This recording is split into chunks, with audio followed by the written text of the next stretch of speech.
Greetings and welcome back, everyone, to another episode of Into the Nexus. I'm Garrett Weinzerl, and with me, as always, is Kyle Ferguson. Kyle, we're recording this a little early in the week. We are. It's a Christmas miracle, Garrett. We all gathered around here. We actually have another episode before Christmas. So. Yeah, we do. And as a matter of fact, the rest of the episodes for this month will be earlier in the week than usual. They'll happen just enough times where it will become the norm, and then we'll switch back. There we go. Yep. Just to confuse everybody. But Absolutely. But hey, I'm very happy with what we've gotten this week because we're a little early, but that doesn't mean we're light on news because it was huge. Everything got dropped on us. Lunara came out. We got Phase 1, which is very intense sounding. Of the matchmaking, yes, exactly. Yeah. Also seems a little expectation adjusting. Definitely Phase a little 1. PR prepared. Yeah. The argument could be made like, well, maybe this isn't Phase 1. Maybe they're adding that just in case this doesn't work out. Right, exactly. You know, if we're gonna get the Kyle Ferguson patented tinfoil hat. I don't think there's much tinfoil to it. I think they've been down this road enough. If no one else on the Blizzard company team can tell them how this is going, it has to be the World of Warcraft guys being like, before you promise anything in multiplayer, just add those extra sentences at the end. Just take them to heart. Don't overpromise. Yeah. Well, before we get into news, I just want to mention at the top of the show that Kyle, we have success. It has been successful. The shameless plugging of my need for everyone to go out and use my recruiter friend to get me a vulture mount has worked.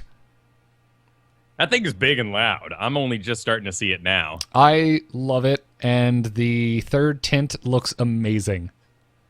Is that the solid metal one? It's like black and red. But Oh, it's not the I haven't Dominion. seen that one yet. It's like a very dark color, and all the glowy bits are glowing a deep like crimson. It looks very, very, I don't know, imposing. Were any of those people new players? I don't actually think so.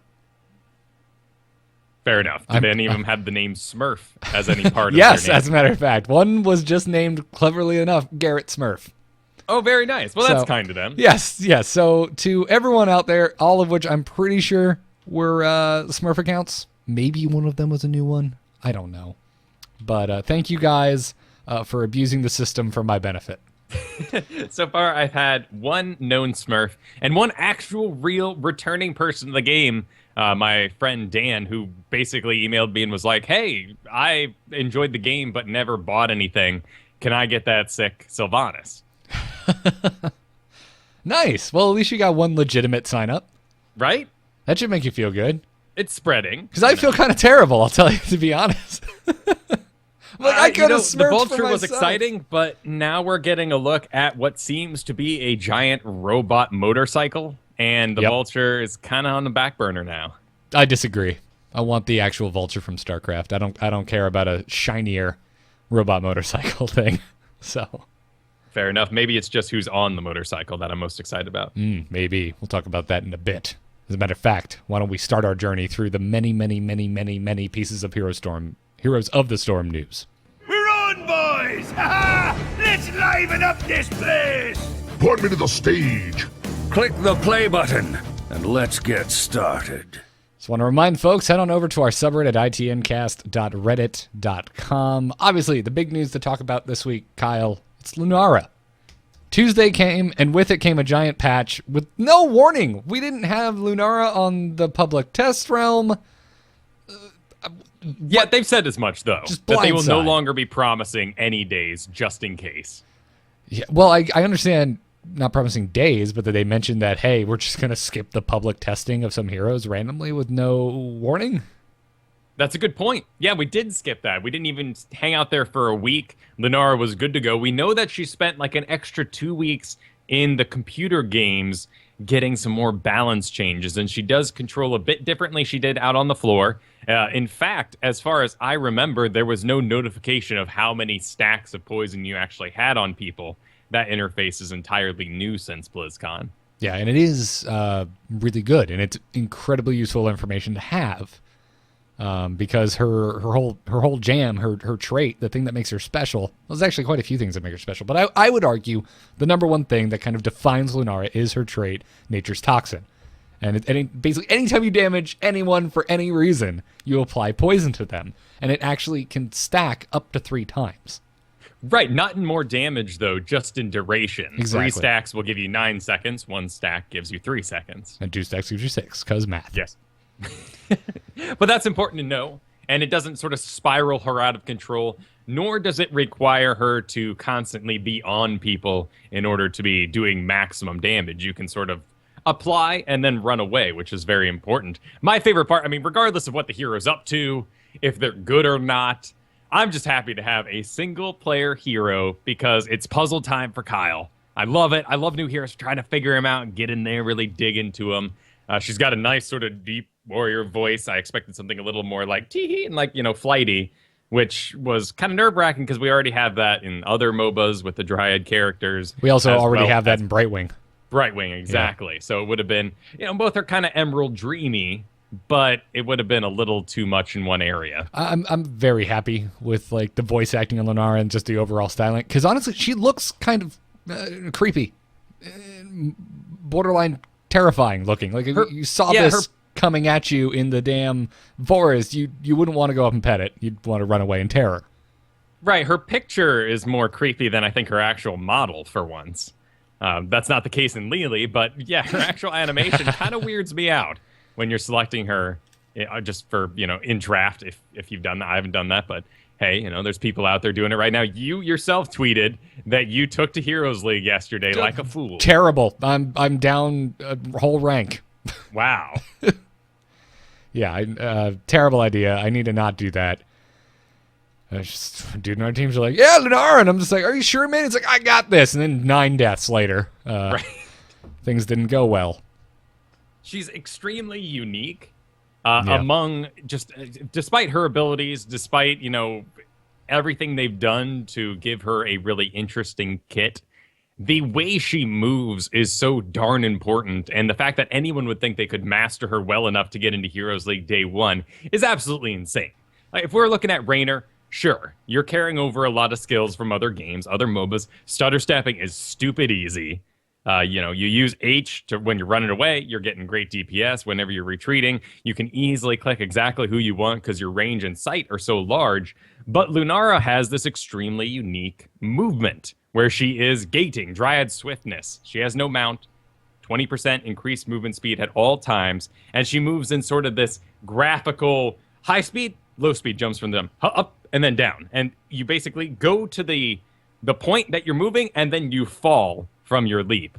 And it actually means that she has a rather impossible to pull off stutter step, which is extremely interesting. Yeah, it's very tough, right? When you're trying to navigate a chaotic team fight, she does not feel like any other hero. And what I mean to say there is it's very difficult to navigate team fights as Lunara. Because I've been trying to stutter step like I would with any other ranged assassin, and it's not the same. No, you kind of jump and then land, and you have this little like hoppity hop from, I guess, the force of your doish jump, and then you toss your spear. And somewhere in there, you lose a little bit of time, and if in fact you're just standing your ground, not moving in the least, it seems to be about a 20% increase to your overall attack speed. But at the same time, well, go for it. What is? What's an standing still? Standing still versus what, moving? Yes. Oh, gotcha. So actively stutter stepping, because even if you take a tiny little step, not even a full gallop of her jump, you jump in the air, you land, and then you have this sort of rest period where you have to come out of the gate that the doe was performing, and then you throw the spear, which means that you kind of lose a little bit of auto attack time. If you stand your ground, don't move at all, your attack speed is actually slightly faster than if you stutter step. Right, because you're incurring the entire animation cycle.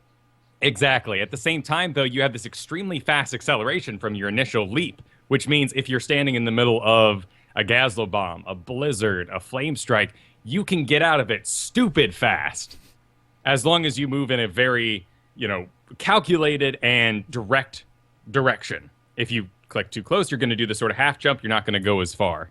So very, very interesting. I'm excited to see how she works out for everyone. Certainly people like me, coming from Raynor, I love how unpredictable she is, because when she jumps in the air, people don't know if I'm going to do the full leap or if I'm just going to do half a leap. That's great, but I'm also losing a lot of DPS in the background. Yeah, absolutely. That's what I found as well. I feel like I should be doing more damage than I end up doing during the course of an entire game as Lunara. Now, that said, she can be incredibly high damage. Oh my god. Yes. Just melt people. Like, it's the best way I can describe it, because of the way that the poison works. And if you get 3 charges and you combine it with crippling spores, the W abilities, if you're not familiar, you pop it. And anyone that has Lunara's poison on them, this, by the way, has no range on it, correct? So I'm going to have my poison and be God knows where. I hit W. Bam. It extends the duration of the poison by 3 seconds. But more importantly, they're slowed by 40%. Now, that decays over the full 3-second duration of crippling spores. But, oh my god, like, you can get caught out in the worst way with Lunara. You get poisoned once, and at any moment, without warning, you can be horrendously slowed. And it is that fun sort of put on your sunglasses and walk away from the explosion kind of feeling when you see them get behind the wall. You know they don't have a weld to save their buns. There's a little bit left on it. You pop that crippling spores for another 3-second duration, and they end up going down 9 seconds after you've last seen them. It's fantastic. I've also had the less cool version of put on the sunglasses and walk away from the explosion. My experience has been more like the Joker in The Dark Knight, where you hit the button and you're like, wait, aren't they? They should be dead. Oh, there they go. Okay. They made it. Well, no, they do die, but longer than I expect it to be. So, anyways, initial impressions. I'm really liking her. It's taking me time to grasp how to move with her, but out of the gate, I'm surprised by how much I like Lunara. Yeah, she's a lot of fun. It's great to have a ranged assassin back in the game. Boy, she's not very ranged though. It feels short. Right, and it's funny, you tweeted out your build yesterday, and I was like, oh, well, I've kind of got one that I like too, and I looked at yours, and it's completely different from mine, and I tried yours out before the show because I wanted to, and oh my god, I like it so much better than mine, it's not even funny, because it kind of fixes that range issue. Right, there's a lot of sort of safety talents I have along the way. Whenever I first sit down to learn a hero, my main goal is to find whatever the combination is hidden in there. We've all been kind of put in that mindset by Kael'thas back in the day. But also, what can I do with the most passives that'll give me survivability, and then the one risk I get to take, which will hopefully turn into a benefit in the late game. So for me, I'm kind of operating on a system with her where you have to have the area effect. You have to have a way to get your poisons out on people so you can actually do the damage and sort of create these combos with your crippling spores throughout the talent tree. And then since I have that area effect damage, the poison flowing, then I can go the level 10 ability of Leaping Strike, which gives me that burst damage on a single target. If for some reason my whole spec is geared around single target DPS and just hammering that home, I want to go Thornwood Vine, the other one, which is a lot easier to shoot. It goes in a straight line, applies poison to a large variety of targets, and then I can get off whatever combos I need easier after that. Yeah, I think if we did like an end of the year awards ceremony for Heroes of the Storm, that Leaping Strike would win ability most likely to get you killed as all get out. Yes, it would. I immediately took this and I'm like, oh, this just seems so cool. You leap over the enemy, and then I realized that that Lunara's health pool is actually made out of, like, I don't know, 2 paper clips lazily hooked together. She's very easily killed. It's ridiculous. And Leaping Strike, it just naturally puts you where you don't want to be the first time you use it, and there is a slight, a 2-second hiccup. Not 2 seconds, but there's like almost like a swing timer before you can use that second charge to get back on the side of the fight you want to be. Yeah, World of Warcraft players would understand it like a global cooldown on the ability. Right. And you have to wait a little bit on the far side, not where you want to be at all, and you're not unstoppable for any part of this leap. So I had a game last night where there was an enemy Tyrande. I had a Butcher on my team. Butcher charges the Tyrande. Tyrande smartly lets the attack almost hit her, and sends down her lunar flare for the stun on the Butcher. It lands on the Butcher, but meanwhile, I'm in midair, leaping over the Tyrande, intercept the stun midair, and land on the far side for the full duration of the stun. And did you live? I did not. I exploded because I was stunned inside the enemy group when I hoped to leap back in glorious fashion. Yeah. My initial impressions is I don't like Leaping Strike at all. It's terrifying. So I've been taking Thornwood Vine every single game so far, after my first initial game with Lunara. I really like Leaping Strike because of the build I have. I need to get poison out on people, and then I need to pop it with my level 16 ability, Choking Pollen, that does 50% increased damage against people ours with the toxin on them. And then I can leap around for free and get out of situations. Level 20 means I can use it on allies. I become a lot more mobile, and I have the burst to take enemy heroes down. And in a quick match situation, which is where I'm playing her right now, often I have the knowledge to complete the cleanups efficiently. Mm-hmm. And Leaping Strike gives me that ability. In a Heroes League situation, I would certainly apply Lunara in the same sort of mindset as a Zagara, or maybe even like Gazlo. Certainly Nazeebo is a very kind of almost one-to-one idea here. You don't have the crowd control of the zombie wall at all. But if you do a certain spec, you can just have raw damage. You can hit lots and lots of people, Thornwood Vine, multi-shot at level 7, and just apply it all over, and it's just raw, ticking, poison damage that can get everyone real low, so someone on your team like a Vala or a Zeratul could then show up and do the actual cleanup work. Yeah, and we haven't even talked about her kind of effect versus teams with stealthies. That's true, and for that reason, that's why I bring up Zagara. If I'm on Spider Queen now, and I lose the Zagara, Lunara's looking like a pretty good sort of second place for that role. Now, is that entirely because of Wisp? Because it sounds like it's entirely because of Wisp. It's entirely because of Wisp. Particularly the dividing Wisp at level 4. At level 4, you are forced to take a Wisp talent. You have no choice in the matter. I know. Were you a little miffed when you saw that? Because I was. I was just like, not at all. Oh, man. I want this to be part of her kit. In fact, I wish this was on Zagara.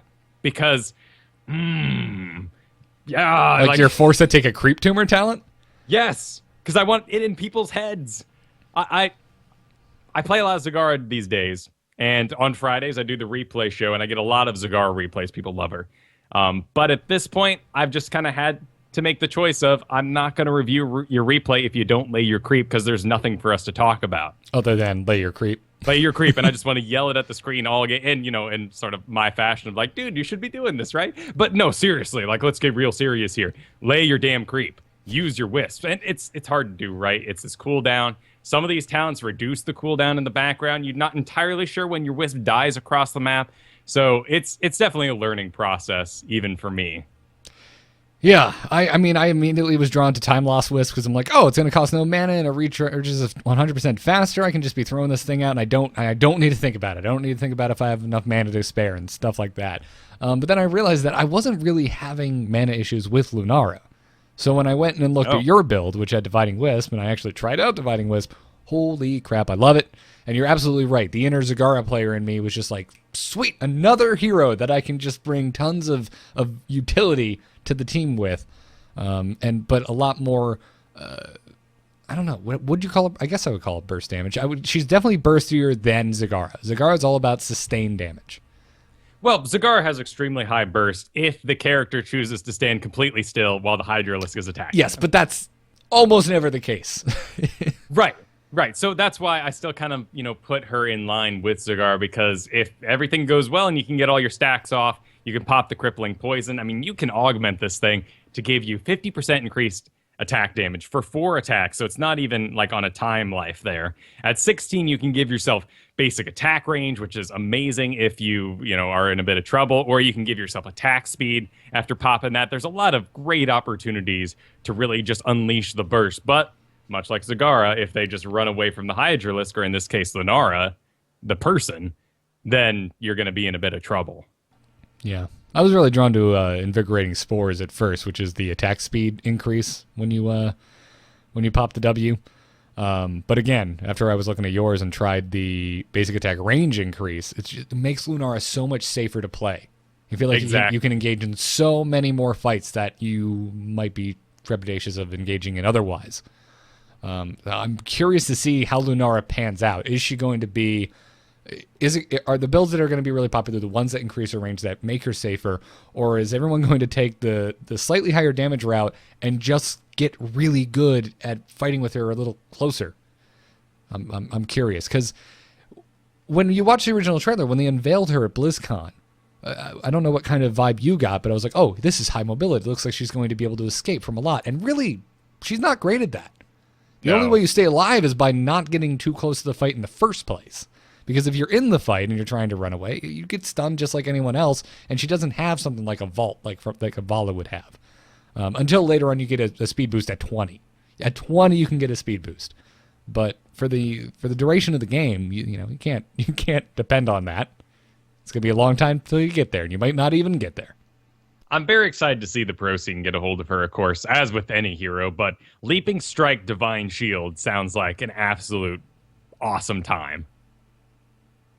Oh, just Divine Shielder, and then she can Leaping Strike with impunity? Right, exactly. Like, I'm going for it, guys. And Uther's like, wait, what? Go! And you just throw the shield on her, and she leaps over, and then she does just poison damage everywhere and leaps out. And then, like, 2 pairs of sunglasses on while you walk away. It'll be great. You put on regular sunglasses, then you put on the shutter shades on top of the sunglasses. You put on your normal glasses, and then you walk outside and wait about 15 minutes, and they turn into sunglasses. Oh, yeah. What are those called? Transition lenses. Yeah. There you go. 2005 is what those are called. I don't wear glasses. There's a lot of cool combinations, of course, with Nimble Wisp that you can pull off. Each one is kind of unique and has its own applications. I really like the Skybound Wisp that can see over obstacles and reveals after dying. You can send this into the middle of a fight. Most likely someone's going to pop it, and you'll get a view of that Zeratul. The reveal after dying there does reveal stealthies. And then also, it can see over walls, so it's great on Garden Terror. It's great on Battlefield of Eternity. Anywhere there's plenty of rocks or debris or bushes for you to see over. Yeah. I like Skybound Wisp a lot. I got to play it on a Blackheart's Bay the other night that had a Zeratul on the opposing team. We had a Tyrande on our team, so it didn't even, like, Zeratul, okay, that's great. It reveals him when it dies. That's cool. That's not even the cool thing. The cool thing is if you have a Tyrande on your team and you have sight of the turn-in, they're not going to miss their Sentinel to delay the turn-in. They know exactly where they are. It makes me so happy. I love finding those types of unions with a new hero. So exactly. So we have 3 real builds, and we'll have to decide over time which one's the best. It's great that we're this confused even after only a day. There's clearly a lane-pushing build where you have increased damage against non-heroic targets, which means it works on buildings. You have a straight-up, like, area effect, poison everything, and someone else will do the cleanup kind of build, and then that sort of single-target madness build, but you're going to need some babysitting from an Uther or someone along those lines. Self-healing build doesn't really work out. You're basically the survivability of a Vala. In fact, you're only looking at 60 increased hit points off of that Vala. Yeah. I'm checking a HOTS logs real fast just because I actually have not had a chance to go look, and it's only been a day, but I'm just curious. And right, she's currently sitting at the 31%. It's been a day. Right, sure. It's been a day. Everyone calm down, and it looks like the build you posted to Twitter is pretty darn close. Although it does look like at level 16 at the moment. Again, after only a day, Invigorating Spores is beating out Starwood Spear at the level 16 rank. But those are the 2 that are in. It's a pretty small. It's 43% for Invigorating Spears, 37% for Starwood Spear. So they're both very popular. Well, and just because we're coming out of the Cho'Gall and anti-Diablo period that was the past, 2 months, Giant Killer is kind of the auto pick at level 13. There's a lot of people who just can't move off of that right now. I know in my own games when I'm streaming, people are like, why dodge Giant Killer at all? No matter what you attack, it's X amount added onto it. And, there's options, but it's just kind of a popular line of thought at the moment.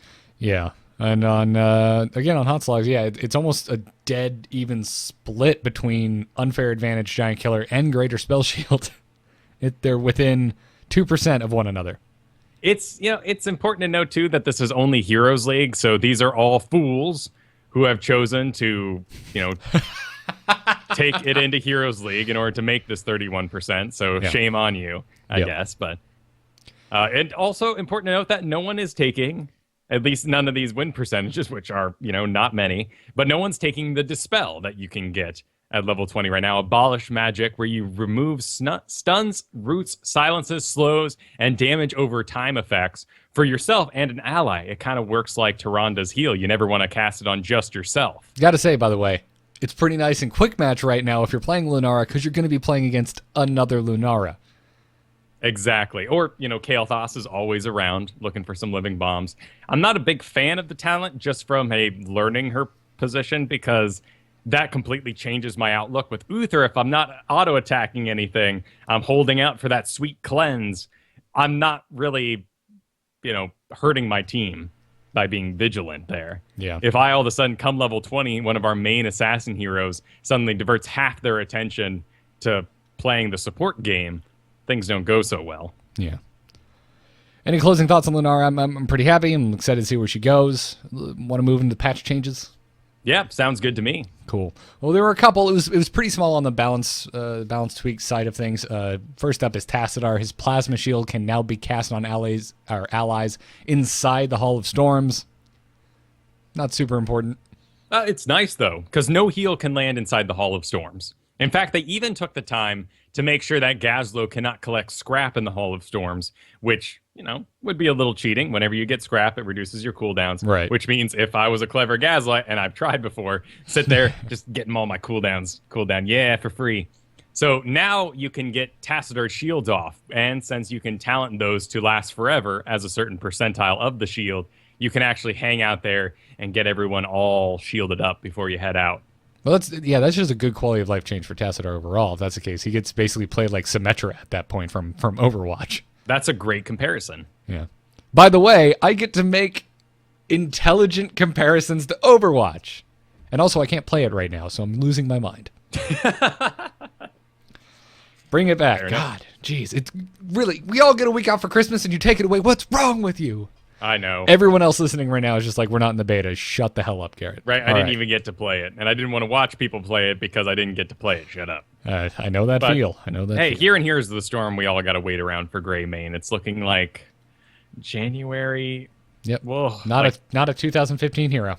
No, maybe 4th. I've heard the 9th, but that's not on a Tuesday, so maybe the 12th. But it's going to be a bit, sadly. And 3 some to 4 people even weeks. had a glitch in the game where they logged in and Greymane was in the middle of the screen. What? And they could even go to the store and play him in the try mode. Wow. All right. Yeah, it's very interesting to have a cool ranged hero, let's fill out that role of the Zebo Zagara, help out site, give it around. But really, everyone's just kind of sitting around going, cool, yep, whatever. I'm saving my money for Greymane. Yeah. Let's talk about Artanis. He got a basic attack range increase, which is crazy for a melee hero. It has been increased by 25%. And he also had the range and speed increased on Phase Prism by 15%, which is actually pretty big when you consider the previous speed and range of Phase Prism. Right, which was very, very slow and a rather limited range. Of course, 15% of already slow and not too far isn't a ton, but it does help him out a little bit. And right now it has a huge surprise factor in the game. People don't expect it to hit because of previous experience, and now all of a sudden it is. Same thing with the auto attack range. 25% of basically 0 isn't a lot, but it allows him to get that one extra little attack off before they move away too far. And, it's still not online with every single melee hero. Like, I was in a fight yesterday and Zeratul was standing further back than my Artanis was, kind of inside the target. But it's nice. And Artanis is certainly benefiting from this. Yeah, and the developers said that the changes were intentionally slight because they think that he's really close to being extremely powerful. And he is. He's really dominating, particularly as we're seeing... Well, it is Morales free-to-play week, so we're seeing a lot of Moraleses. Mm-hmm. But Morales is starting to get a little safer. People are figuring her out. And just like Sonya, you put a Morales on Artanis, that guy is going to be a tank and a half. Pretty terrifying. Although, that also means your Morales is in a danger zone if she's in range of healing an Artanis. Right, very true. So, keep that in your back pocket. Or don't, because I like playing Morales. Forget I said anything. Still very fun. I still love Artanis. So we'll see. Yeah. Cho got some changes. The basic attack damage has been increased from 110 to 120. His base health has been increased from, doesn't matter, it's numbers, but it's been increased significantly. And his base health regeneration has been increased as well. The developer said that Cho'Gall's win rate has been trending up since his release. They forgot to mention it really had nowhere else to go. True. But they also said that it is still a bit lower than they'd like and that they have plans to improve Cho'Gall with talent changes in the future, but they wanted to give him a small buff before that. So it sounds like there's a lot more things coming down the pipeline for Cho'Gall, and this is just a bit of a pick-me-up to get us there. Cool. It is Gall survivability as well, so it makes sense. You are buffing Gall by buffing Cho here. And Right. he's going up. He's up 3% at the moment after a day. The Chihuahua is getting very excited. I apologize, everyone. He loves Cho Gall. Yep. I'm gonna go put him in the other room. I will be returning. All right. How's it going, everybody? Chihuahua went mad. We'll edit this out, of course. Did we say danger zone? Kind of sneaked out. Yeah, no, Morales is incredible as long as you have the peels for her. And in fact, I think in the future we might be seeing a Morales nerf because we're slowly starting to realize what we can do when we actually protect her. It's the thing with tank, right? Like a good tank player sieges up and then everyone kind of gathers around them, particularly if you're dealing with like a Jaina with a frostbolt coming on. If I'm that tank or even, a fellow assassin, I will stand in front of the hammer and make sure that I intercept those incoming shots so Hammer can get their business done. Of course, Hammer's incredible on Infernal Shrines and maps like that, but I mean, he's great right now. I have returned. Welcome back. Anything I should be informed of, or were you just enjoying the chat room? I was just going on a little tirade about how Morales will most likely get a nerf in the future. I know, it makes me sad. It was a learning period. There wasn't really another character we had to protect so intensely, but her heal is an ultimate all the time. It's so darn powerful. And same thing's happening with Hammer right now, is we're learning to protect our fellow men. And that means that some of these heroes might end up getting nerfs in order to counter what we've all learned in the background. Yep, and that's okay. That just it's good. It's we're not sitting in a game where the developers are not going to react to shifting playing habits. Right, and these buffs are in line with what we've been requesting outside of sort of general reworks. They're nice quality of life changes to keep us moving forward into the holidays, while they still want to give time for the balance scaling to even out and us to get a feel for everything there. So it's good that they're moving slow right now. I'm happy to be back, hopefully on a 3-week hero release schedule. I hope so too. Although Hero League was nice for that, fourth week. It's like, oh man, yeah, everything's been figured out. Yep, no things one's have playing settled. Towers of Doom was down. It's great, and then bam, Lunara. I'm like, oh no, I was just starting to enjoy Hero League again. Ah, damn it. Anyway, Such a fun puzzle to figure out, though. Yeah, no, I agree. And again, loving Lunara. Let's talk about some of the bug fixes. Pretty minor stuff. Asmodan's Glove of Annihilation will now deal the correct amount of damage while under the effects of Black Pool and Taste for Blood. So if you were in Asmodan and you were realizing that your damage wasn't where it probably should be, it's fixed. Hooray! Go! Sin. Jangle your nipple knockers. That's how he opens the gates. I don't know why this movie left such an impression on me, but all I can think of now is Little Nicky. Sin is in. Yep. That Gross. terrible Adam Sandler movie. Just I know way too many quotes from it. They fixed an issue that could cause Leoric's Drain Hope to end prematurely. This was a pretty big issue. It was down to about 1 in 10, but still there would just be random disconnects. And afterwards he would say, "I swear this never happens." Right. I'm just a skeleton. And finally, Artanis' Purifier Beam. This is a fun one. It will no longer track Murky back to his egg if Murky was killed just as the ability was cast. Man. I'm a huge fan of that. I wish it kept going. I know, it's so great. Not like it would ever really fun. make there ideally, but, a close Murky egg may have been obliterated once and twice by the Spear of Adun. Real quick, I need to tip my hat to the chat room as they are now filling it with Little Nicky quotes. So thank you guys. I'm not alone. Makes me feel much better. Thank you. Can't help you out there. I know plenty of Zoolander. Mystery Men. Haven't seen that movie since it first came out. Galaxy Quest, but that kind of got less obscure over time and is now actually considered a pretty decent movie. Yeah. Best in Show. Yeah, that's a pretty obscure one. Oh, I can't stand that movie. Is it because it's awkward? Yeah, it's because I don't think I laughed once while watching it. Oh, fair enough. Well, that's kind of my opinion on Spinal Tap. But then again, I watched it when I was a child, and I was like, what the heck is this? Spinal Tap is so incredibly just geared towards music fans, specifically like old rock music fans. That if well, that's there you not... go. And I grew up with my sister riding equestrian horses, and that is basically like running a dog show. Well, there you go. So you figured it out. You figured that's exactly it. I have no experience with animal contests, and I don't find them funny. I find them sad and boring. So poor animals. Of course, Army of Darkness. I mean, we're dodging the obvious ones here. Yeah. The ones I know Garrett would agree to. Oh, of course. Of course. Bubble Boy. There's another weird comedy I could probably quote way too much of. So that's strange. Anyways, this is not Heroes or The Storm. So let's move right on into the phase 1 of matchmaking improvements. We talked a little bit about this at the beginning of the show, but it is live now. So this is the first phase of the promised matchmaking improvements. They went live on Tuesday. You can head on over to the official site to see a new blog that Spirian posted going into pretty deep detail about what these changes are.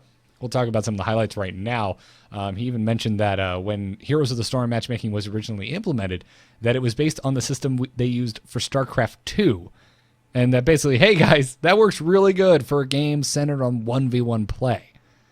But right, big ol' asterisk there for everyone who's ever complained about StarCraft matchmaking. Exactly, and then he also goes on to continue that says, Heroes is team-based. They had to create several rules, such as team composition and party size restrictions, to help tailor the system to a 5v5 game. And basically, when more rules were added, the harder it was for the matchmaker to do its job.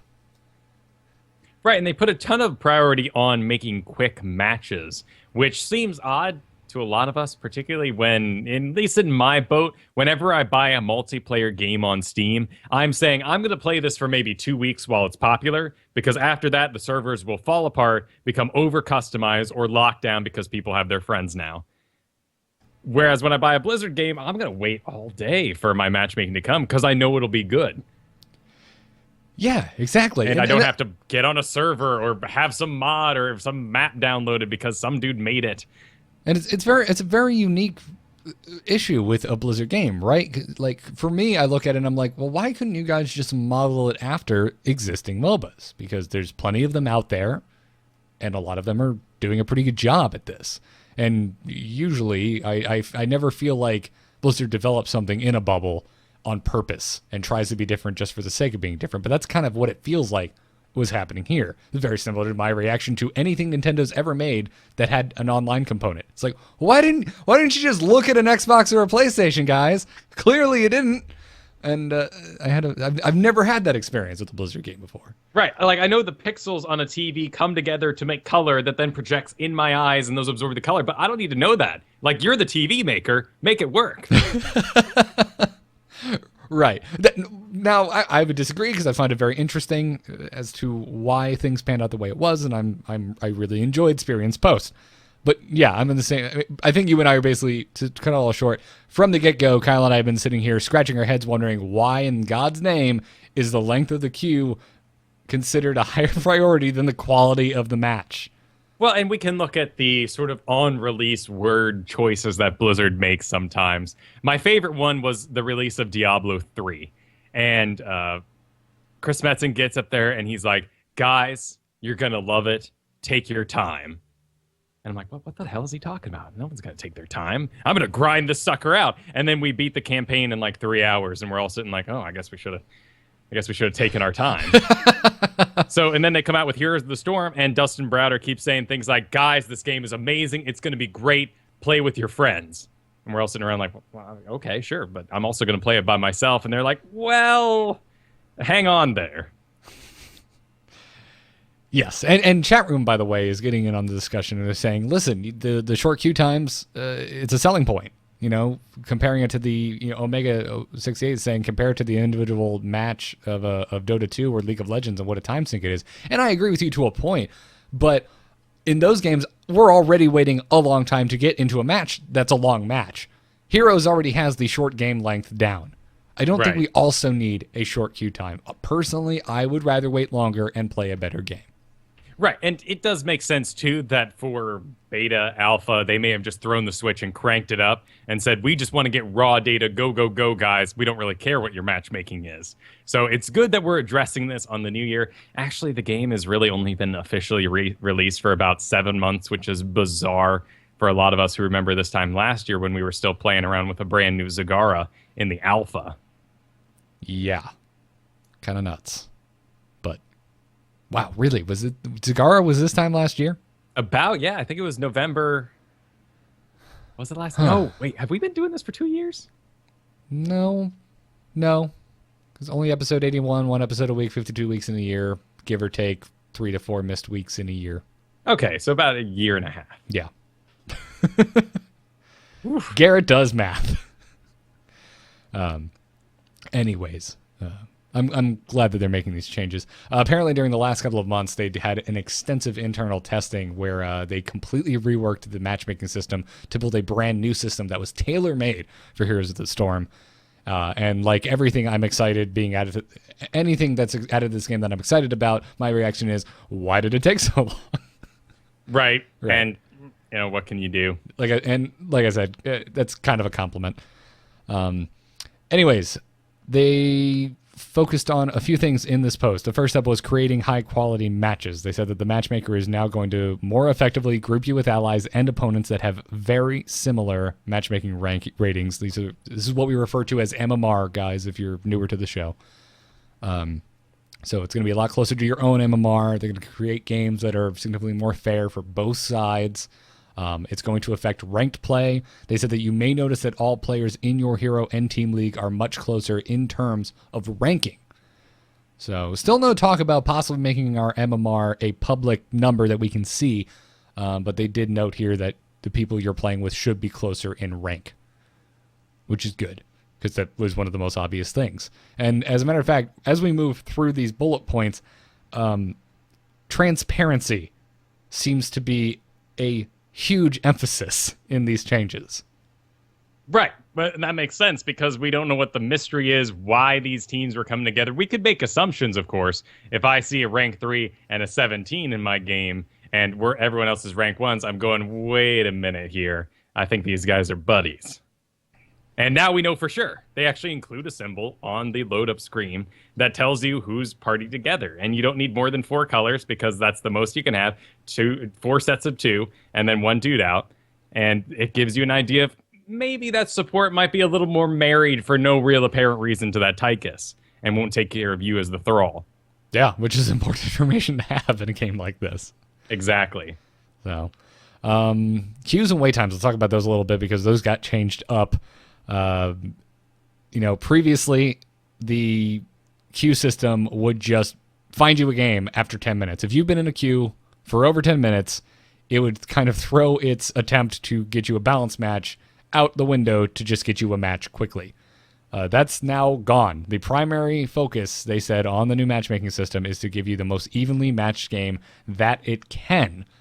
They also said, make note that the matchmaker will now give higher priority to those that have been waiting the longest in queue, and this means that you may end up waiting a little longer for a game from time to time, but you'll have a better match as a result. Right, and as time goes on, it will increase the search field and look for players that are slightly above or below your MMR, but still, it doesn't just stop working at one point and say, bah, here you go. Yeah, you're Skype roboting out something fierce all of a sudden. That's bizarre. All right, let me... You're sounding better now?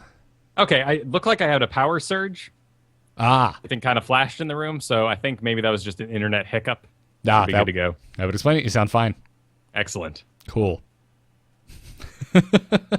We live on a peninsula, so anytime like anyone trips on the mainland, things go a little weird here. Yeah. On the subject of parties, they said that the new matchmaker will continue to try and match parties of equal size against one another, and that they placed additional emphasis on matching teams of similar skill, which means you may occasionally encounter party size differences between your team and your opponents, but that the game should be a much higher quality. So you might end up against a larger pre-made, but the individuals on your team should have a higher rating overall. And I had one of these yesterday. I was against a full team of 5, all with the same color, clearly, all grouped together, and we were all solo queuers up against them. Did you win? No, we lost. Oh, it came down to support. Their Rhaegar was incredible, frankly, and our support, because we were off voice communications, couldn't land such clutch heals to keep us in these long fights that were going on. But everyone on my team was extremely efficient. I think in an individual basis, we won all the laning phases, and we had greater skill among us. So I think it worked. Despite losing, I had a really fun time. And in fact, I can say with confidence that all my games since this change have been pretty darn awesome. Mainly because the warrior rule. The warrior rule? Yes, you can now no longer, much like the support rule in Quick Match, have a team without a warrior fight a team with a warrior. Ah, that would still explain adds, my quick matches where there's no supports and no warriors. I had multiple games of quick match now like that. Yeah, it's tough too trying to figure out Lunara in an environment where if you get hit by a hungering arrow, you need to go hearth back because you're at a fourth of your health now. Yep. But that's huge. Like the fact that we don't have these snowbally games on both sides. Sometimes you'd have a game where you were against a warrior, your team had no warriors, and you would just get schooled because of the efficiency of a mosh pit or that ability to soak damage or body block for the enemy team, and you just fall apart. And on the other side, too, you'd have snowball games against, like, let's say 3 warriors, double warriors. The enemy team doesn't have enough damage to close the fight, and as 5 assassins, you steamroll them. So things are looking a lot better. We still have the bruiser problem. Like there's definitely teams that end up against ETC and the enemy team's whole tank is Artanis or Sonya. It's not a complete raffle stomp, but there's still some issues just with the whole rule setting for this is support and this is warrior. It's the same sort of thing that's happening with I want to play Tassadar in quick match, but am I gimping my team? Yeah, they need sub-classifications, I think. Personally. But still, excellent rule. Really helps out. I've had amazing games this week in Quick Match. Cool. Yeah, my Quick Match games have been better. Strange, like not even seeing a warrior. Like I said, multiple games, no warrior, no support. But it was a pretty balanced game as a result. Yeah. Just wacky and hard to walk away with it with anything of value learned with the new hero Lunara. Because it's like, well, I don't really know how she plays with a warrior and a healer on her team. So... One of the other changes they made that I think is just sort of a dodge complaints move is they've changed the loading screens to only show information pertinent to the mode you're in. Quick Match only shows hero level, and Heroes League only shows your Hero League number. Yeah. So there's no way to dodge it. Right. Again, more transparency, because those were what think about what you just said, Kyle. The things that they're showing in those specific modes were probably the number one things cited anytime there was a complaint about anything regarding Heroes of the Storm, either on the subreddit or the official forums. Right, exactly. How did I get even grouped with this person? And now we can see that if that's a level 3 account, that they're grouped with that rank 1 dude. And, well, clearly it's a friend. Something went kind of bonkers there, and they said there's no way for them to fix that right now. They're hoping to address those issues in the future, but I can see why that's impossible. If you choose to make a 5-stack of Nothing's Specialist and go into a game and then you complain that your game wasn't patched, like you already ruined the system. I think the bigger complaints are from the other 3 people in that Hero League game that got, it's 4 rank 1s, 1 rank 3 that party with his buddy, and the other 3 guys are just like, why are we in the game with the 3? Why did we get him? Why didn't the other team get that? Although it seems like the new matchmaker will try its best to balance out the team they're about to go play against. But at the same time, what do you do about that? I mean, there's no easy fix, right? If you're going to allow friends to party up, which I want to play with my friends, even if they're Kyle and too elite to play with me. That's only Heroes League. We haven't played. Yes, we haven't played in a while. I do recall last time we played Hero League going 3-0. So I don't know what you're complaining about. That's true. That's true. We did force you into the Zagara every time, though, didn't we? There are much worse things that could be a bullet point in my evening of Heroes of the Storm. Fair enough. No, I had to play my favorite hero every game. I did so efficiently and helped give sight, and I was such a great hero, and I landed Clutch Maws. I'm so sorry, Kyle. Yeah, I'm so sorry. I'm so sorry, Kyle. I got to shine. I got to kiss the sky. I do have some tidbits for your Rainer in the back of my mind, but your Zagara is fantastic. You don't know jack about my Rainer. I can't remember the last time we played together. Anyways. Yeah. They also went on to talk about future improvements that they'd like to see and obvious issues, such as the problems that when people with drastically different MMRs party together and group up. So not going to dive back into that. We just discussed that. But anything else in here you wanted to make sure and point out, Kyle? Well, there was a huge just chapter at the end of this post that was not known challenges and future improvements, where they address things that are coming down the line. They haven't implemented. This is phase 1, clearly indicating there's some sort of phase 2, possibly a phase 3 in the works. And they address some of the issues that are more confusing, but also that they just haven't touched in this particular update. Yeah. I'm anxious to see where it goes and how long the space of time is between improvements. Right. Are we going to be waiting another 3 months for this? Is this ready in January? It seems like it's coming up pretty quick. I mean, I think the warrior rule is really the big highlight of this entire thing. They're hoping to reduce queue times back down in the future. And other than that, there's really not too much to address, other than they're saying that they do want to implement rules in place. So if you block communications with somebody, you don't end up with a game with them in the future. Another thing, much like how do you take advantage of a different MMR system that accounts for skill? You can't, right? At least you could never tell anyone what you've done. If you say, well, we're now going to take the difference of siege damage into account between your hero and an enemy hero, if I were losing a game, I'd go wail on a wall somewhere because I don't want to lose as much MMR. Oh, that's a good point.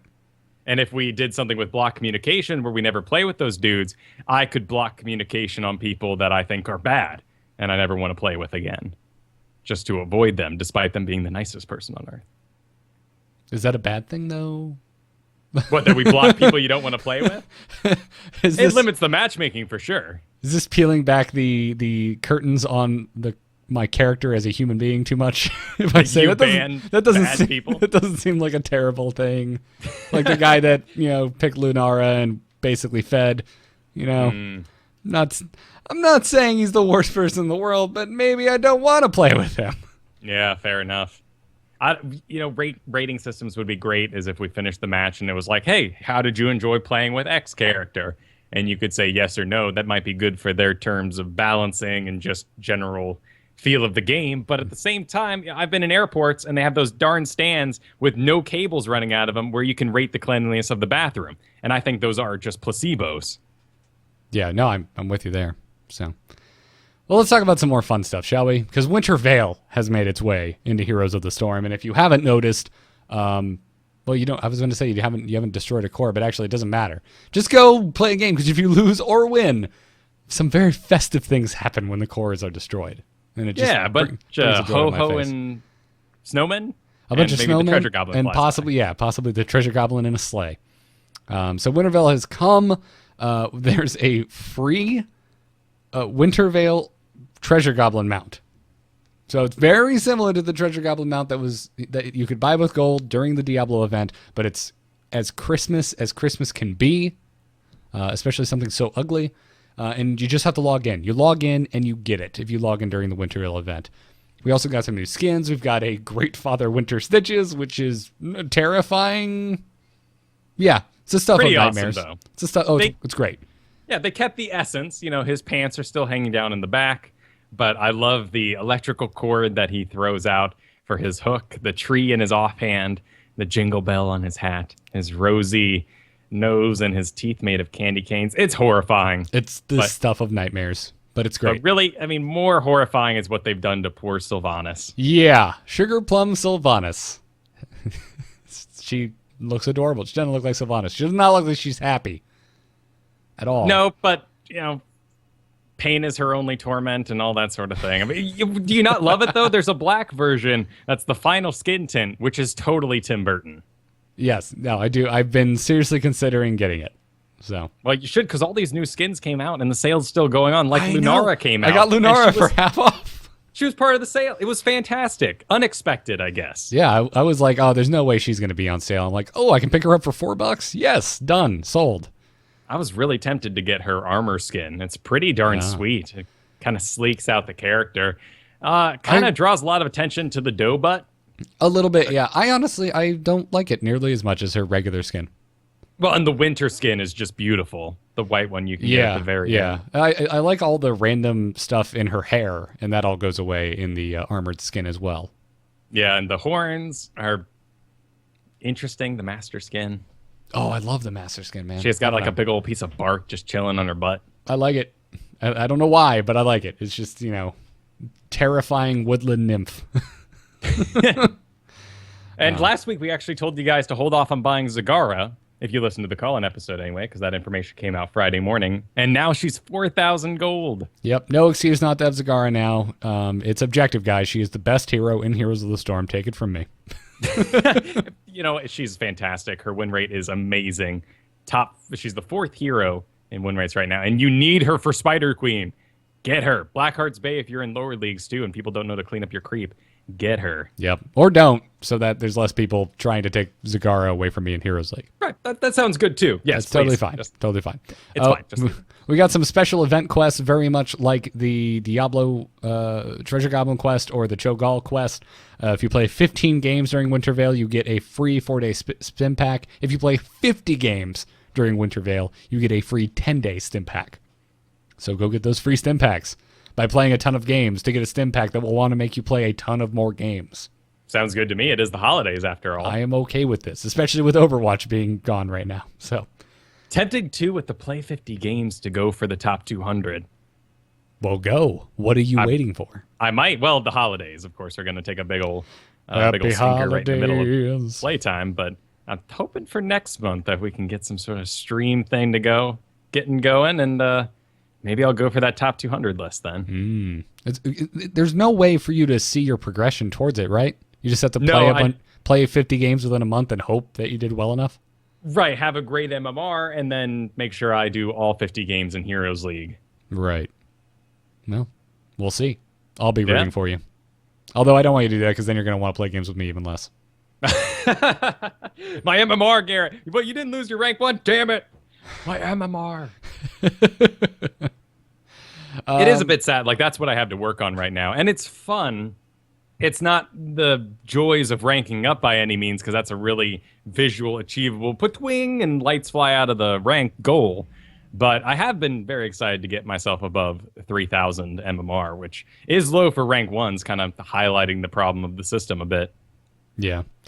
Quick mention, as we're moving out of Winter Veil, the Space Lord Leoric skin has been data mined. There's a video you can go watch. We have it linked in the show notes. It doesn't look very much like Darth Vader, but sounds a ton like Darth Vader. This might get me to play a little more Leoric. I'm digging this skin quite a bit. When I was watching this, I was like, that's cool. I wish they would have gone with more of like a Terminator sort of style skeletal robot face. He has the shield down in front of his face. It's all right. He does the swing with the laser in the air. I'm like, whoa, hey, okay. Neat. That's neat. He does his Wraith Walk. I'm like, ooh, Techno Wraith Walk. Yep. That's pretty cool. And then we got to Entomb, and I was completely sold. Yep. Entomb looks totally dope. So check it out. And I'm sure it'll be coming relatively soon. It looks finished. Let's talk about some blue posts. Only a couple, but they were very interesting. On the subject of, someone asked the question, are towers too weak now? And Blue Post said, towers are a bit weaker now due to the scaling changes. This was an intended change. Because of this, we are seeing more gank-related types of team compositions, aka Diablo and Tyrande. I can assure you the balance team is keeping an eye on the change and will make alterations as necessary. Feedback is certainly appreciated on this topic if anyone wants to chime in. I think they feel weak.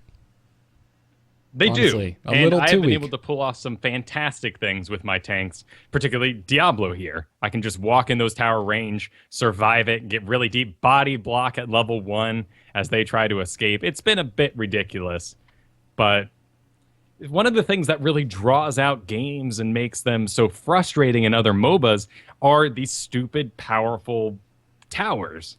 And they just feel like they're delay tactics. They're just padding. They're side quests. They don't actually work towards the main objective of the game. They're just there to pad it out. Yeah, and I get that. And it definitely helps speed up the game, but I don't know. I feel like they should just hit a little harder. I don't feel like I'm being punished enough and other people aren't being punished enough for just going full ham on the wall. I have no problem with how tanks can dive into them right now. That's your own fault. You were out too far by yourself. You weren't watching the mini-map. But there is a problem when you're playing truly safe. You've got 3 dudes in your lane and you're that lone rainer, and nobody's afraid of anything you're doing. Right. Exactly. That's a problem. And even like a Sylvanas, yes, they would disable it anyway, but the 1 or 2 hits they may take before the Black Arrow, they land a shot to take it off, should do, I think, a little more damage to a Sylvanas. Right, particularly because we have limited ammo.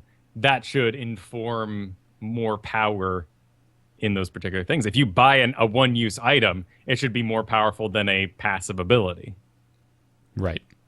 So, anyways. On the subject of Heroes apparently will now get its own engine. Will not get its own engine. Or will not get its own engine. This was a bizarre and spiraling rumor that someone started on Reddit and actually grew to such a hype that the dev team decided to comment on it and say, no, we're not working on a secret Heroes of the Storm engine all for itself. It'll continue to be developed into the future in the StarCraft engine. How completely and utterly bizarre. People saw delays. They saw that the replay feature is much worse than StarCraft right now. The rejoin feature isn't where we want it to be, and we haven't seen any updates in those departments, despite the fact that they're part of the infrastructure that makes this game run. So people got it in their heads that there might be a new engine in the works, and Trixler flew in and countered the entire conversation. Actually, it looked like it was Spirian on Reddit. Dustin Browder made comment on Twitter. It looks like everyone from all corners was just like, no, no, and no. So good of them to kill it. Yep. Well, before we take an email or two, let's thank our patrons over at patreon.com/ITN, where you guys recently hit hit a new milestone where we'll be doing 1 extra episode a month where you all call in and join the show. So thank you guys so much. This week we wanted to thank the following patrons. Thank you to Craig E., MTG Cardsmith, William K., Ryan P., and Big Kids at Play. Thank you guys so much for supporting the show. Awesome. Some fun names in there this week. Oh, and it was fun doing that call-in episode. Oh, it's great. It's absolutely great. And again, no one called in from inside like a wind tunnel. It was wonderful. Yeah, nice record qualities all around. Snuck in the office a bit, but yeah, we understand where your priorities are, and thank you for joining us. Yeah. Well, let's take an email or two. Darkness stopped calling. Does anyone else hear that buzzing? Hold on. Darkness just texted me. You can send your emails to itncast@gmail.com. Our first email today comes to us from Spitball, and he says, "Greetings, heroes. I have recently started trying new heroes, and I have discovered that by trying the heroes that I always overlooked, I've gotten a whole new wave of love for the game. One of my favorite heroes that I have started getting into is Sergeant Hammer, who I never thought I would have any fun with. My question is, what heroes surprised you the most when you started using them with how effective or just how fun they were?" Well, my wife will never let it down that I hated on Tychus Something Fierce when he first came out. You and me both. Like, we're just like, why would this guy be so squishy? This is crap. This attack speed, this range, everything about him just sucks. And then he becomes my top played hero. I end up buying a legendary skin for him. I'm all over the guy. Granted, he got some major nerfs, and as the community sort of learned what a full health replacement Odin could do, the dev team learned that they need to take that away from us. So times changed, but anytime I start poo-pooing a hero, Kristen just reminds me of Tychus, and I shut up pretty quick. Yeah. Murky for me, probably. Last week, actually, you forced me to sit down and try Abathur. Our patrons can actually see that over at patreon.com/ITN, as that is the coaching video for this month. And did you play him any more this week? No, because Lunara came out. But I would have Okay. had we not gotten a new hero. All right, fair enough. That covers your buns. Yeah, but I did really enjoy that. But murky for me because he seemed ridiculous. I wrote him off like this will never be a serious hero, and it had nothing to do with the Cloud9 pick at the BlizzCon finals. But this was long before it. But yeah, I sat down with Kristen. She showed me the ways of the murky, and anytime I just want to have fun in this game now, that is the hero I go to. I'm just like, oh, we doing a fun game? Murky. So, really like him. Yeah. And Sergeant Hammer's in a good place. Oh, yeah. Yeah. So it's a good time to get into her. I mean, there are plenty of just heroes that are goofy. There are some that I still avoid because they're goofiness. Like, I'm not a big fan of Brightwing, just flavor-wise. I know that's odd, but I love my monsters. She's creepy as heck, like the voice and all. But that fantasy doesn't really speak to me. Yeah. Our next email comes from Chad, and he says, if you had to choose only one Blizzard Universe's hero pool to play from permanently, which one would it be? StarCraft. Done. Yeah? Yeah. For me, because I want to be those monsters, I'd have to go with Diablo, not because the pool of players or characters currently available, though I certainly have quite a few favorites in there. I just want to see, like, all the Lords of Hell and just it filled out. And if we only had a Diablo MOBA, it would just be real cool flavor-wise. I just like Zagara that much. Really, I've really taken a liking to Morales in the past few weeks. And yeah, that's really those two I like a lot. I mean, if it really came down to like I was min-maxing, like, well, which one has the most heroes that fulfill the most roles? I'd go with Warcraft. But Right, yes. But yeah. And currently in the game, they do have the biggest representation, and we are getting 2 new heroes for them as well. Yep. Who knows what's down the pipeline, but it's not rock and roll racing. Dustin Browder finally got on Twitter and said that ain't happening anytime soon. I'm not disappointed by that news in the slightest. No, a little past my generation. My first console was an N64 at the age of 8. Yeah. Really? Were you that young when the N64 was out? Because my first console was an NES. Then I had a Sega Genesis. Then I had an N64. Well, I had lots of reading games because there was a problem in Kyle's brain. It was called dyslexia, but we didn't learn that for a long time. But yeah, Reader Rabbit, Treasure Mountain, that was a good one. Okay. But nothing's as hard as a reading game when you can't read. So that's where I got my gaming chops. Oof, I'm sorry. Maybe that's why you like adventure games so much. Maybe, yeah, like it's some repressed part of my brain where I'm like, damn it, I spent all my younger years getting this down. I'm going to learn how to read, darn it. And then Fallout 4 comes along and is like, no, let's read to you. And they're just ruining everything. Have you picked up Fallout 4? I have. It's a lot of fun. As usual in Fallout games, there's a lot of sort of bloat in it. In Bethesda games in general, they'll be like, here's a completely huge crafting system. Take it or leave it. What? The people over the hill need help. Take her and leave them. You know, it's just kind of how the game goes. Choose your own adventure. But the voice acting's a little odd.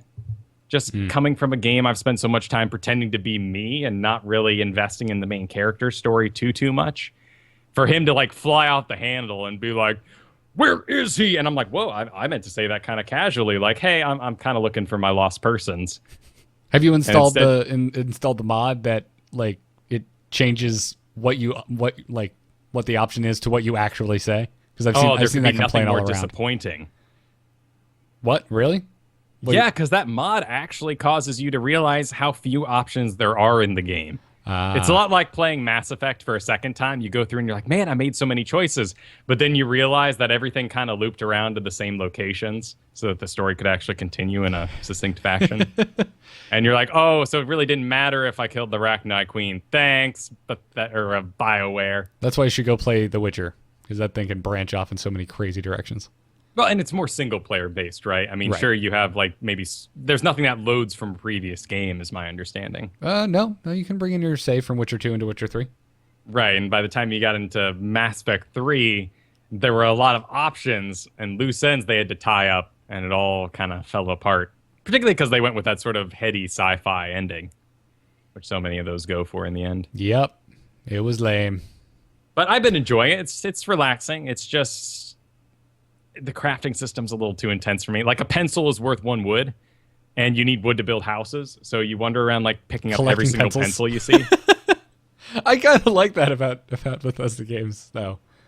Right, but now there's no reason to not loot an entire room. Yeah, well, yeah, I guess that's a good point. And there's no karma system either. So someone will be like, hey, you've done a single quest for me. Come into my house and everything's green and ready to take. So you can ransack their entire place and leave them with nothing. But they're like, good to see you again. See, that bothers me. That's what That's one of the few things I liked about Bethesda games. Well, if I steal and I get caught, there's repercussions. Right, I'm going to get thrown in jail. Maybe I'll have to lockpick out. Isn't that exciting because I'm an evil character? Or it'll be like, burner, and give me a little sound effect that makes me feel a little guilty. But now it's like someone walks up to you and says, hey, don't do that. And you're like, well, why? Why not? You going to stop me? Yeah. We also couldn't get out of this episode without mentioning the Space King Leoric bicycle or motorcycle that seems to be coming with him. Looks as sweet. Well as the Cloud9 mount that got put out. I feel like we could get out of this episode without mentioning that. Yeah? You think? I think it's cool, but that's about as far as my opinion on the matter goes. It's a bit of an eyesore. Yeah. I mean, I get it. Like, maybe we need to just kind of leave that open. It's cool if we spend 5,000 gold today and we have every single champion's mount in the future and it changes yearly to just be whatever the champion was. That's neat. Makes me think that I would prefer a flag system in this game. Or statues, which is something Dota's doing right now. All around your core, there are 5 statues, and each player kind of gets to pick it. Sort of like your Diablo 3 banners. I'd like that. I'd like that. Yeah, it's not a very cool looking mount, is the thing. Like, I think it's cool. Supporting esports, that's great. I'm not going to be riding around on it. No, I like Heroes of the Storm for its Blizzard flavor, and that doesn't really look very Blizzardy. Yeah, and then I see other games, like there's whole sets of like pool fun costumes for Smite, and those kind of weird me out. Granted, like if I got 5 people together, I could probably say, guys, let's play Team League. Let's all be serious, like role-playing costumes. But it's always sad as the sort of wackiness starts to build up in the background. Everyone looks like a caricature of their former character. Yeah, I mean, we already we've had that in Heroes since day one with Roller Derby or Nova. So, right, and do whatever you want with Stitches. He's gross to begin with. He's disgusting. Any way you can cover up his nipples makes me happy. Anyway, I think we're going to call it there for this episode. Thanks again to our patrons at patreon.com/ITN for supporting the show. Big thanks to those of you who are leaving us reviews in the iTunes store.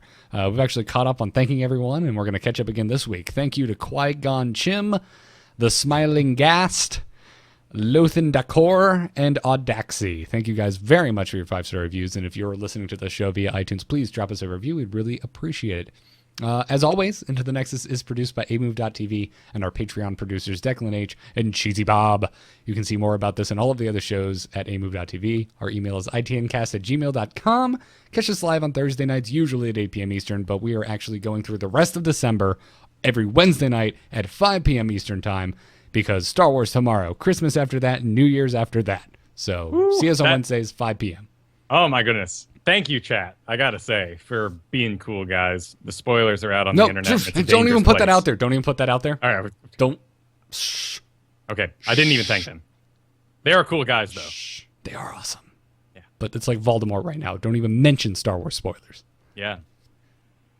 Okay, we good? Cool. Yep. I've been seriously considering not even having chat open until after tomorrow. Probably safe. Probably a good idea. I know tomorrow I'm going to be streaming my replay show, but it's getting a bit dangerous, isn't it? Very. They're hitting everywhere. Very, very dangerous. Anyways, check us out on twitch.tv/AMoveTV. We're also over at alphageekradio.com. Follow us on Twitter at ITNcast. We're on Facebook/AMoveTV and on Reddit at ITNpodcast.reddit.com. Big thanks to Brian Griffith for our intro music. Check him out at briangriffithmusic.com. Kyle, where can folks find you? You can find me at twitch.tv/Kyle Ferguson. That's where solo Q&A happens on Tuesdays. That's where tomorrow the replay episode will happen, as well as random streams happening throughout the week. Of course, follow me over at Twitter, at Kyle Ferguson there as well. I'm Kyle Ferguson everywhere. Check out my YouTube. You guys know the drill.